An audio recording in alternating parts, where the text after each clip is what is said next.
안녕하세요. 투토피아 채널의 제이입니다. 오늘은 미국 증시가 하락장을 시작하다라는 주제로 간단히 최근 시황을 살펴보겠습니다. 먼저 주의사항 알려드릴게요. 본 영상은 주기적 자산배분 투자 전략에 따른 2023년 10월 이후에 자산배분 비중 전략을 다루고 있고요. 제가 주로 다루는 내용들은 다른 유튜브나 뉴스에서 많이 다루지 않지만 중요한 내용들을 다루고 있고, 제가 중요하게 보는 포인트는 연준의 기준금리 사이클과 시장의 참여자, 대중의 심리에 대해서 중요하게 생각하기 때문에 기본적으로 중장기적인 입장에서 얘기를 하는 거거든요. 이런 거를 다 감안하고 들으셔야 되고, 따라서 다른 영상이나 뉴스에서 많이 다루고 있는 기본적인 경제 지표들이나 뉴스는 제가 언급하지 않을 수 있는데, 제가 그거를 무시한다는 게 아니고 이미 그거는 알고 있다고 전제한 상황에서 다른 추가적인 얘기를 한다고 생각하시고 들으시면 됩니다. 저희 영상을 계속해서 들으신 분은 다 알고 계시지만, 최근에 저희 채널을 구독하셨거나 제 영상을 많이 시청하지 않으신 분들을 위해서 한번 안내해드리고요. 제가 하고 있는 주기적 자산 배분은 코스턴의 달걀 모형에서 연준의 기준금리의 위치와 방향을 검토한 다음에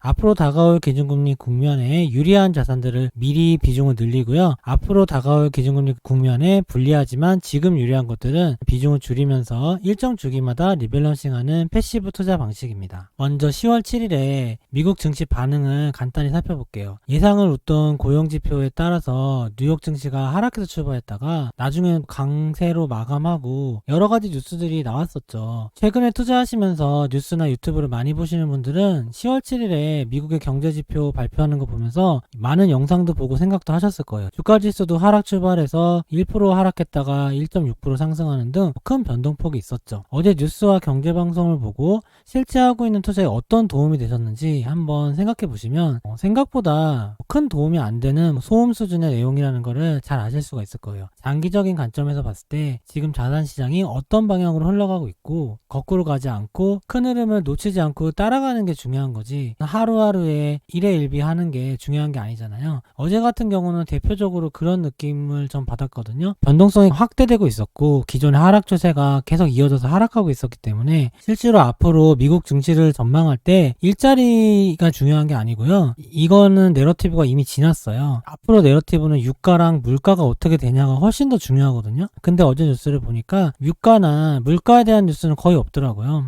물론 있긴 있지만 잘 찾아봐야지만 나온 수준이고, 이렇게 소음처럼 일자리랑 주식이 급등락했다만 반복적으로 나오고 있고, 대다수의 경제 유튜버 분들도 이런 걸 중심적으로 다루시더라고요. 근데 저는 이런 거는 큰 의미가 없다고 보고 있어요. 공포탐욕지수를 제가 9월 22일날 영상에서 올려드렸잖아요. 그때 47이었고요. 공포탐욕지수. 요게 공포탐욕지수 1년 그래프거든요. 자세한 내용은 전 영상 참고하시면 되고요. 추세가 중요하다고 말씀드리면서 이렇게 2022년 주가 저점, 그리고 2023년 3월 SVB 파산을 이은 강한 지지선이 있는데, 이 지지선이 이번 2023년 상반기 상승장의 지지선이기 때문에 이거를 이탈하는 시 상승장이 하락 반전되는 확인 신호라고 지속적으로 몇 번이나 제가 알려드린 적 있어요. 이거는 9월 22일 영상 그대로 복사한 거고요. 6월 CPI가 최저점이 나온 거죠. 이때 고점 찍고 미국 신용등급 강등하면서 다른 내러티브가 생겼어요. 다들 아시죠? 이때까지만 오르다가 6월 CPI 발표 이후로 떨어졌잖아요. 왜 떨어지는지도 모르고 설마 떨어질까 했는데 결론적으로 떨어지고 있죠. 여기에는 기존의 상반기와 다른 새로운 내러티브에 의해서 시장이 돌아간다는 걸 아실 수 있고, 제가 이렇게 추세선 그려드리면서 이때 언급해드렸는데 22일에도 이런 상황이었고 이렇게 삼각수렴하고 있지만 여기서 결국에는 상방으로 가거나 하방 이탈할 건데, 하방 이탈해서 이 붉은색 지지선을 이탈하는 경우는 거의 하락이 확정적으로 된다 알려드렸었어요. 오늘의 CNN 공포탐욕지수 분석을 다시 해봤거든요. 제가 그때 말씀드린 거랑 영상 내용이랑 같이 매칭을 시켜서 알려드릴게요. 영상을 꾸준히 시청하신 분은 다 아는 내용이지만 처음 보시는 분도 있으니까 정리 한번 해보겠습니다. 4월 14일에 A 시점에서 기준금리 고점 이후에 미국채 나스닥 영상 올려드리면서 나스닥 반등할 거라 했고요. B 시점에서 5월 14일에서는 나스닥 나스닥이 상반기에 반등할 수 있는 논리들을 알려드렸어요. 그때 미국 대선 사이클도 알려드리고 연준의 기준금리 사이클 상으로도 오르고 있다는 거, 프랙탈 비교 상으로도 오를 가능성이 높다 이런 거 다 안내해드렸죠. 영상 참고하시면 되고요. 근데 제가 0번 요때 시점에서 15,000포인트에서 17,000포인트 정도가 저는 어느 정도 변곡점이라 봤거든요. 근데 이미 이 시점에서 15,000을 돌파했었어요. 전에도 말씀드렸지만 저는 유튜브 조회수를 늘려서 사업을 하는 사람도 아니고 증권회사의 이해관계자도 아니잖아요. 저는 여러분들이 앞으로 겪을 어떤 위기를 대처하는데, 해칭하는데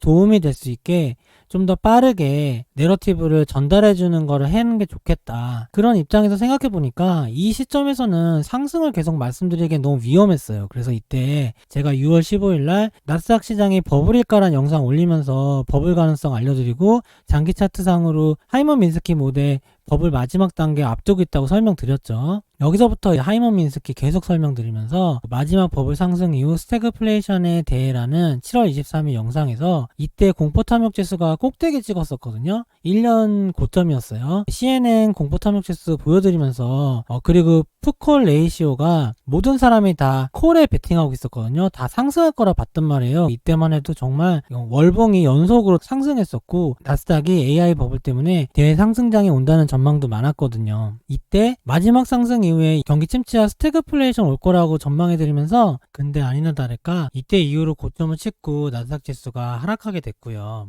8월 달에 미국의 신용등급 강등되면서 분위기가 다르게 흘러갔죠. 반등했다가 떨어졌다가 반등했다가 하면서 2번으로 표시된 8월 14일에 나스닥 지수 조정이 시작되냐라고 영상 올리면서 본격적인 조정이 시작될 가능성도 있다 설명드렸고 그때 마침 이렇게 공포탐욕 지수가 삼각수렴 안에 갇혀 있었는데 여기서 오르거나 앞으로 떨어질 건데 떨어지게 되면 점점 더 나스닥이 하락장에 진입할 가능성이 높아진다라고 알려드린 적 있고요. 3번에 9월 22일에 9월 FOMC 이후 시장 반응과 전망이라는 영상에서 이때 당시에도 8월 14일 중순 정도에 나스닥 저점 찍었다가 반등하면서 이렇게 삼각수렴에 갇혀있던 시기거든요. 이때 FOMC를 마침 했는데 파월 의장이 연착륙이 기본 전망이 아닐 수도 있다라는 발언을 하면서 물가는 앞으로 계속 오를 건데 연준은 기준금리를 신중하게 인상하겠다고 하면서 기준금리가 앞으로 제약적으로 물가를 따라가기 힘들 거라는 내러티브, 그리고 유가가 크게 올라서 물가가 너무 많이 오를 경우 연준이 기준금리를 더 올릴 수가 없는데 그랬을 때 연준이 필요한 건 오히려 경기 침체가 와서 물가를 안정화시키면 연준과 미국 정부에서도 좋을 수 있다. 이런 영상을 9월 22일에 올려드렸죠. 마침 공포 탐욕 지수는 삼각수렴하고 있었는데 여기서 반등하고 올라가거나 앞으로 떨어질 건데 떨어질 경우 작년 말 저점과 3월 미국 은행 사태의 저점을 이은 이 지지선이 이탈되는 순간 거의 나스닥 지수 하락장이 확정된다. 이렇게 설명드린 적이 있는데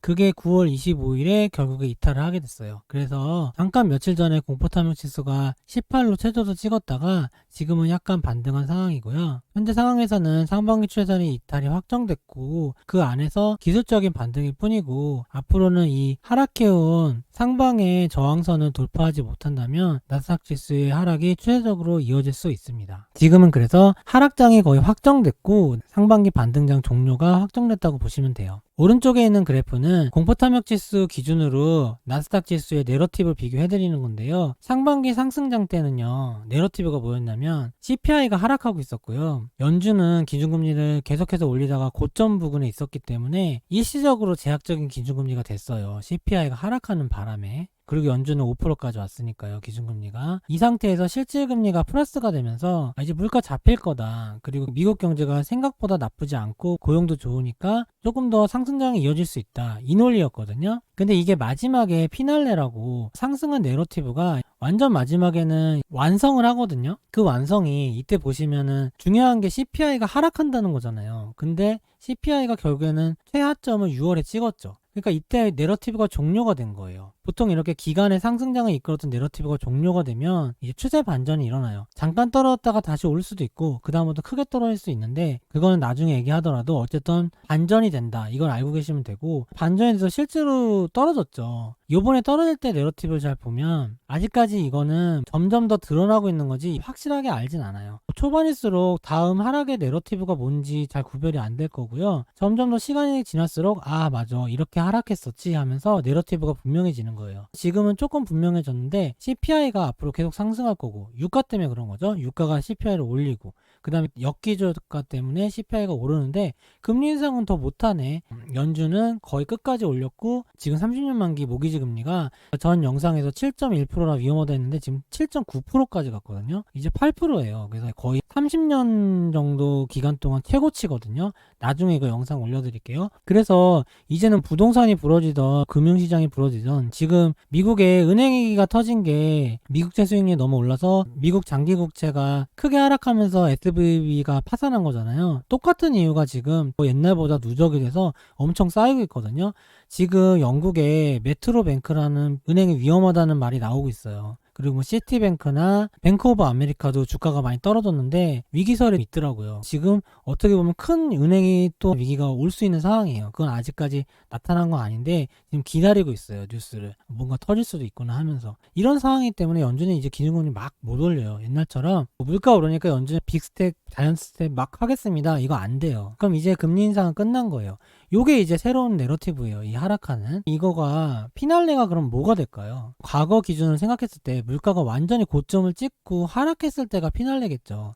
근데 지금은 물가가 고점인지 아닌지 아직 잘 모르잖아요. 그래서 아직까지는 언제까지 하락할지가 전혀 예측이 안 되는 거예요. 그게 지금 상태라고 보시면 되고 그냥 막연하게 잠깐 하락했다 오르는 거 아니야? 이렇게 하기에는 지금 상황이 녹록지가 않은 거죠. 저는 기존서부터 계속 이 말씀을 드리고 있잖아요.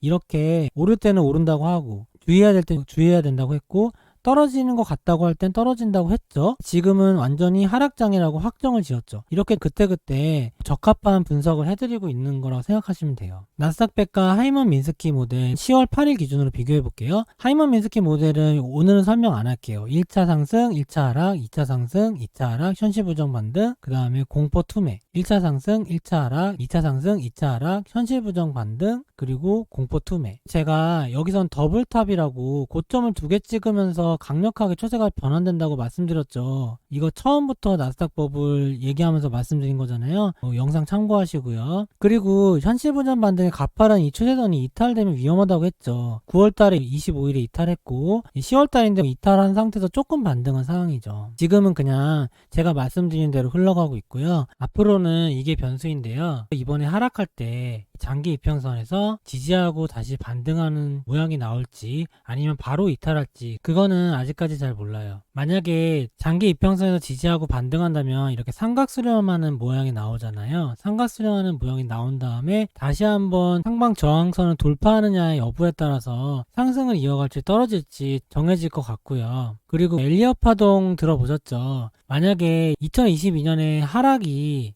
1파 하락이었다면 1파 하락, 2파 반등, 3파 메인 하락, 4파 반등, 5파 하락으로 엘리엇 파동으로 5개의 파동으로 분석할 수 있잖아요. 이번에 3파 하락 파동선이 나오면 장기 이평선을 이탈할 수 있는 경우도 생각을 해봐야 되겠죠. 만약에 그런 상황이 나온다면 하이먼 민스키 모델의 공포투매 구간을 재현하게 되겠죠. 전에 영상에서 말씀드린 것처럼 연준이 이번에는 생명줄 장기 이평선 20년 동안 살려줬던 패드풋을 안 해줄 수도 있다고 했잖아요. 안 해주면서 자산 가격이 버블을 터뜨려야 물가가 안정화되거든요. 개인이 산 부동산이나 주식이 자산 가격 안정화시키는 것도 물론 중요하지만 그건 정상적일 때 얘기고 제가 조심하자는 말은 여기서부터 했잖아요. 여기서부터는 앞으로 이렇게 했다가 오를 수도 있고 떨어질 수도 있겠죠. 근데 만약에 떨어질 때는 이런 그림을 그릴 거기 때문에 그래서 저는 그런 위험성을 당연히 경고해 드릴 수밖에 없는 상황이고 솔직히 이 상황에서 계속 상승한다고 주장하는 것 자체가 물론 상승해서 맞으면 좋겠지만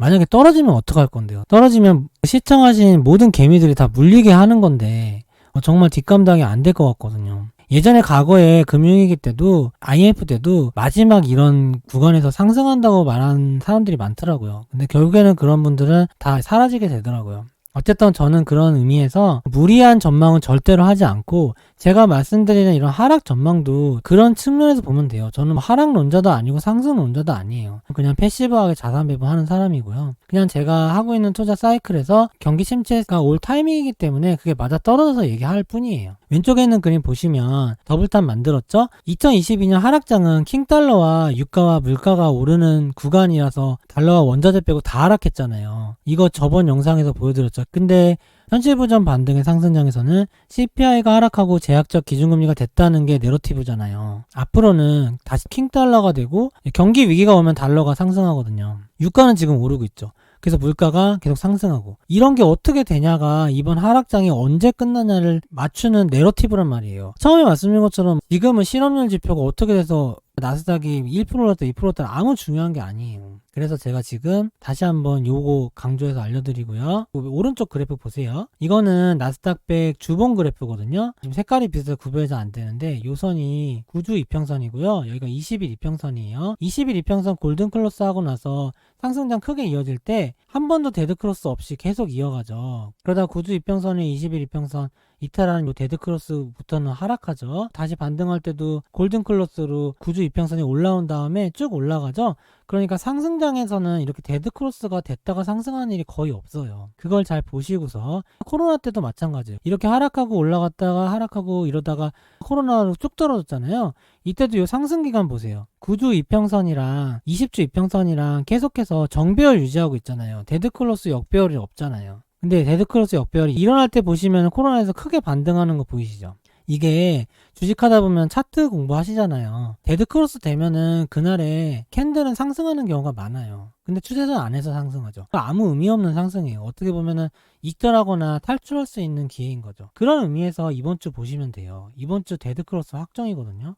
데드크로스가 확정되고 그 안에서 빨간불로 반등 나온 거예요. 추세는 계속 이어지고 있고요. 그럼 데드크로스가 돼버리면 어떻게 되냐? 그냥 조금 이러다가 다시 올라가고 이런 게 아니에요. 물론 이런 식으로 빠르게 반등이 올라와서 데드크로스 되는 듯 하다가 다시 점핑하면 모르겠는데 그런 그림이 아니잖아요. 캔들이 아래에 있잖아요. 이평선에. 그러면 시간이 지나서 다음 주엔 더 내려가겠죠. 데드크로스 확정이겠죠. 앞으로 당분간은 하락장이란 소리예요. 뭐 가까운 예로는 2022년 같은 장이 이제부터 시작하는 거죠. 정말 10월 7일의 상승장이 아무 의미가 없다. 근데 이런 내용을 다루는 뉴스나 영상이 너무 없어서 제가 이 부분 강조해드리는 거예요.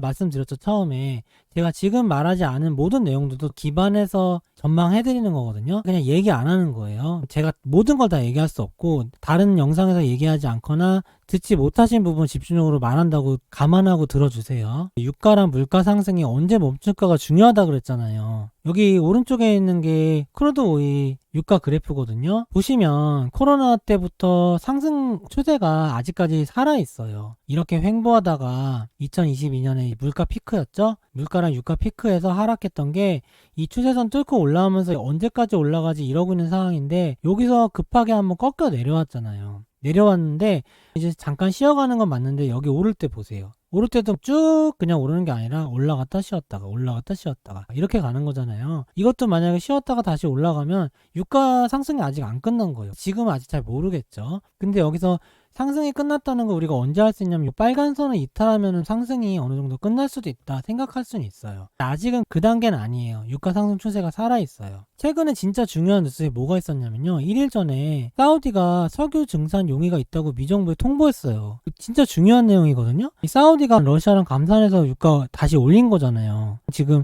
미국의 전략 비축유가 최저라서 유가를 컨트롤 못 하거든요. 그래서 외교적으로 사우디 끌어들여가지고 다시 화해를 했겠죠. 이제 증산 해보자. 유가 높이지 말자. 실제로 경기 침체 우려가 최근에 커졌잖아요. 사우디 입장에서도 유가 올려봐야 경기 침체되면 별로 이득 없겠는데 증산하자 그냥. 감산하면은 많이 못 파니까. 그런 이익이 맞아 떨어져서 이렇게 유가가 떨어진 거거든요. 이 뉴스 되게 중요한 거예요. 만약에 이것만 됐으면 이제부터 쭉 떨어지고 안정화되고 증시도 안정화될 수 있나? 이런 희망을 가질 수 있었던 건데 어떻게 됐는지 아시죠? 어젯밤에 이런 일이 있었어요. 팔레스타인 쪽에서 이스라엘에게 뭐 5,000발이나 미사일을 쐈대요. 전쟁이 일어나 버렸어요. 이스라엘에서. 이스라엘이 무장 세력 파괴 결정했고요. 바이든은 이스라엘 모든 지원 제공하겠다고 했어요. 근데 여기서 사우디가 되게 애매해지거든요. 사우디는 이스라엘이 완전 미국 편이기 때문에 사우디도 약간 친미라서 이스라엘을 공개적으로는 지지 못하지만 그래서 중립을 유지한단 말이에요. 그러면은 중동 국가들이랑 관계가 틀어져요. 사우디 입장에서는. 중국 러시아랑도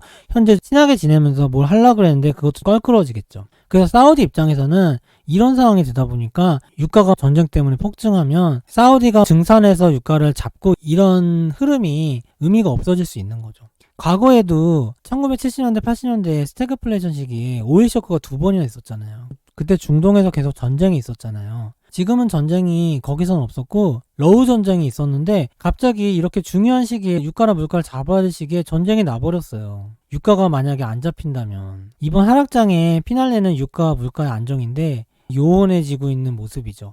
이 뉴스가 훨씬 중요한 거거든요. 이런 의미에서 앞으로 주식시장을 보시면 될 것 같고요. 제가 증시 분석을 해드리는 이유가 저는 그냥 모든 자산을 다 전망을 해요. 주식도 전망하고 나스닥도 전망하고 금도 전망하고 미국채도 전망하고 비트코인도 전망해요. 그런 차원에서 보는 거고요. 왜냐하면 모든 자산을 자산 배분에 투입하고 동적 자산 배분으로 비중 조절해서 그런 거예요. 오늘 영상은 여기서 마치겠습니다. 좋아요와 구독 부탁드립니다. 감사합니다.